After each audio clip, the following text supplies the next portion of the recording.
Ik liet mijn oude daai net bedjeren. Onder die naam houdt via Friesland zond maaien dit jaar een campagne tegen ouderenmishandeling.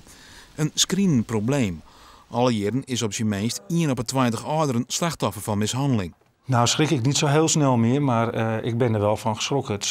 Het zijn vaak diep tragische zaken. Nou, het gaat om verschillende soorten mishandeling, van fysiek tot psychisch, zelfs seksueel komt voor. En ik denk dat we straks gaan zien dat financiële uitbuiting, dus financiële uitbuiting als vorm van ouderenmishandeling, heel groot wordt. De goed 150 meldingen van mishandeling bij Via Friesland zullen nog maar het topje van de ijsberg wezen.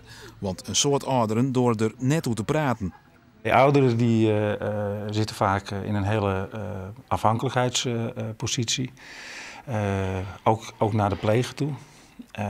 Ouderen zijn nog van een andere generatie. Die zeggen vaak ieder huisje heeft zijn kruisje. Hè? Dus dat hou je binnenskamers.